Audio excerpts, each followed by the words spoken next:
Welcome into the third episode of the 2025 edition of the Penn State Baseball Show. I'm your host, Tyler Millen, joined alongside graduate student first baseman Cole Wagner, who's having a career year in Happy Valley after spending his first two seasons at the University of Georgia. Cole, thanks so much for the time today. Absolutely. Thanks for having me on, Tyler. You're coming off a big-time weekend in a three-game sweep over Minnesota, totaling 6 hits, two-run homer, a two-run triple, 5 RBIs during the series. What was clicking for you against the Golden Gophers? Yeah, I think that more often than not in baseball, it's just sort of simplifying things as much as possible. There can be a lot of ups and downs throughout the season, and there's constant adjustments that you need to make. And so for me, it was just a few little swing cues and mental approach adjustments that helped me see it a little bit better. I think that early in the season, everything's feeling good, body feels great, swing and rhythm are feeling good, and then as you sort of get into the middle of the season, the body can slow down a little bit. Swing starts to slow down, and so it can be easy to try to do too much, to try to swing harder, to try to see the ball better instead of just simplifying and getting back to what works well. So I felt like I made those adjustments and definitely had some success this weekend. It was a complete weekend as well from start to finish. Starting pitchers Ryan DeSanto, Mason Horwat, Logan Olson tossed a combined 1.76 ERA and 15 and a third. You guys committed just one error in the three games, launched 9 home runs, including 6 on Sunday. What impressed you about the way that this group was able to play and thrive in all three aspects of the game? Yeah, I think it was definitely our best weekend of baseball, top to bottom. As you mentioned, it was just clean baseball all around. We threw it really well. Our pitchers attacked the zone and got ahead of hitters. We played good, clean defense. Offensively, I think that we had really tough at bats, top to bottom. On Sunday, we sort of blew it open early and kept rolling. But on Friday and Saturday, it was some tough starts for us. We weren't scoring a ton of runs. It was a gritty baseball game. And so I think that what impressed me was how we were able to win in multiple dimensions. Everyone sees the slug and the big numbers we put up on Sunday, but being able to compete and battle and sort of grind through and wear down their starting pitching and get to their bullpen and score runs in a couple different ways, whether that's small ball or stealing bases and creating chaos. I think that was really impressive. That Saturday game where we came from behind to pull out the win, I think is definitely our best game this season. We had some opportunities early in the season where we've been down late going in and just can't really get anything going. And being able to string something together and get that momentum rolling and show that, hey, when we're in tight ball games late, we're a really gritty club. We can pull out some wins. I think that was good for us to see heading into the second half of the season. You're riding a 7-game hitting streak and are 13 for 27, which is a 481 batting average during this recent stretch. This hot stretch comes after you went 1 for 14 in 4 games. What were some of the things that you changed with your swing, with your approach? And you talked about navigating the ups and downs of a season. How did you go about regaining that success you had early in the season? Yeah, I think that early in the season, my approach was to just try to see the ball in the middle of the plate and keep it as simple as possible. I think that, I was trying to hit everything. And so whether that was an advantage count fastball, whether that was a get me over breaking ball or a change up left up in the zone, I really wanted to hit everything. And so there's a time and a place when you can do that, but there's also a time when you sort of need to pick a pitch and make sure that you're on time for that. And so I felt like my approach of hit everything. Meant that I was sort of in between. I was a little bit out in front of the breaking balls. I was just a tick late on the fastballs. And so, at the end of the day, I felt like I need to make sure that I'm on time for the fastball and then I'll adjust to off speed. And sort of the way I went about that was just getting loaded a little bit earlier. I felt like, I was just a hair late on fastballs. I was seeing them well, but I was just a tick late. So I wanted to get myself in a position where, when that ball came out of the pitcher's hand, I was ready to go. I was ready to launch. And so I felt like I've done a much better job these past couple of weeks of being on time for the heater, making sure that if I get a pitch in the middle of the plate, I'm ready to go. I'm on time. I'm doing damage. So again, it's just sort of simplifying things. It's putting myself in a position to hit early and making sure that, I'm hitting his mistakes and, swinging at good pitches. Obviously, you're having an outstanding offensive season, hitting north of 300, but you're also tied for fifth in the Big Ten in stolen bases with 11 after not having any during your first 2 years at Georgia. How have you been able to develop that aspect of your game in an offense that really prioritizes speed and stealing bases? Yeah, I mean, I'll be totally honest. I think that the element of surprise is something that definitely benefits me. I'm not a burner. I'm not a guy who's going to typically steal a ton of bags. I think that some of those numbers are misleading. A lot of those stolen bases have been the backside of a double steal or something like that. I've got a few delayed steals in there too, so the numbers are a tick misleading, I think. But again, it just sort of shows how dynamic our offense can be. A guy like me who's not a normal threat to steal bases. Like you mentioned at Georgia, I didn't have any in my first 2 years.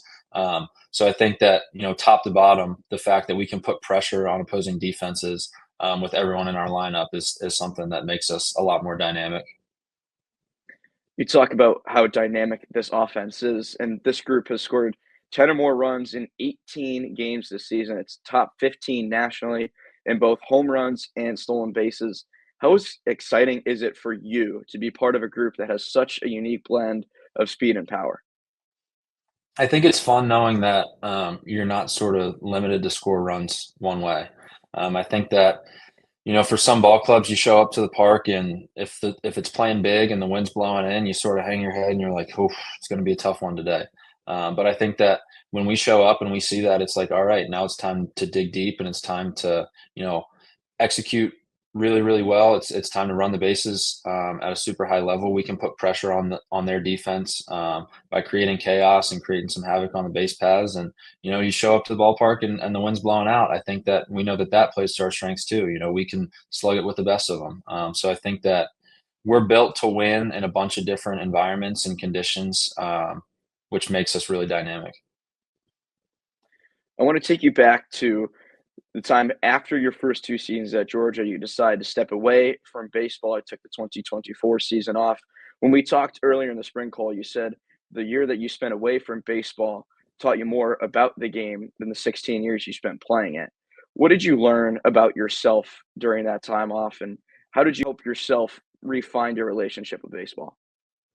I think I learned that I'm so much more than Cole Wagner, the baseball player. I think when you pour so much of yourself into something that you love and something that you enjoy doing, it can be easy to make that thing your identity. And I felt like I viewed myself as solely a baseball player. I felt like the majority of the people around me viewed me primarily as Cole Wagner, the baseball player. And so I think that the success or the failure that I experienced on the field not only mattered from a team standpoint, but individually, I felt like my self worth, who I was, sort of fluctuated with how I performed. And baseball is such a tough game. Like as I mentioned, there's so many ups and downs, and I've experienced that this season too. But um, it never felt like a personal attack as I went through those struggles this year, and I think in the past it did. I leaned in to my relationships and friendships and I think that I was able to find value in more than myself as a baseball player. I think I leaned into my faith and, my identity is who I am as a Christian and how I treat people and how I view the world each day. I think that being able to focus on my education and understand that, hey, once baseball is done, I'm putting myself in a position to have a successful career outside of baseball. So I think that all of those things sort of gave me a newfound confidence in myself as a person other than a baseball player. And so once I felt that security and self confidence, I was able to say, "Hey, baseball is still something that I love. It's something I really enjoy doing. Let's do it again, but this time." It's not dependent on my self worth. It's just a game that I get to play with my friends and compete and go about our business. Your dad, Brett, was a first round pick of the St. Louis Cardinals in 1994. How would you describe the impact he's had on you, especially when it came to finding that identity within the relationship with the game? Mhm. Yeah, I mean, my dad, he was my first introduction to baseball. I think that in the Wagner family, baseball is central. It's something that's so important to all of our lives. We're all passionate about it. My dad, my uncle, my cousin have all played baseball at a high level. So I think that it was definitely sort of central to the Wagner family. So I think that he helped from a technique standpoint. I could never question that dad didn't know what he was doing, which Definitely caused some tension sometimes because you still get that stubbornness of, I don't want to listen to dad. I don't want to hear what he has to say. But in the back of my mind, I always knew that what he was saying was probably right. I just needed to figure it out for myself a little bit. So yeah, he's been super helpful, guiding me on the field and off the field as well. I think that both of us have been able to view this year as a little through a different lens. I think that it's easy for a father to get wrapped up in the performance of his son, especially when his son feels his self worth through his performance.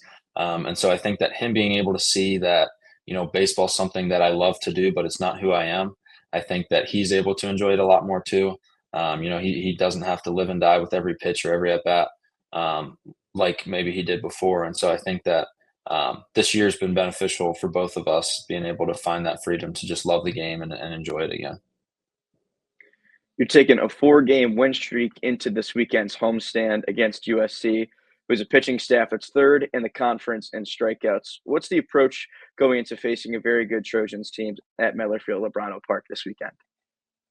It's the same approach it always is. Get a good pitch to hit and try to be on time. I think that that's priority number one for us. If we're swinging at pitches that we can do damage on and staying in the middle of the plate, we're going to have some success. If we try to do too much and get outside of our approach and try to manufacture runs in a way that isn't conducive for our ball club, I think we're going to have some trouble. But again, if we stay in the middle of the plate and we stay on time, I think we're going to be okay. Cole, good luck this weekend, and thanks so much again for the time. Thanks, Tyler. Really appreciate it.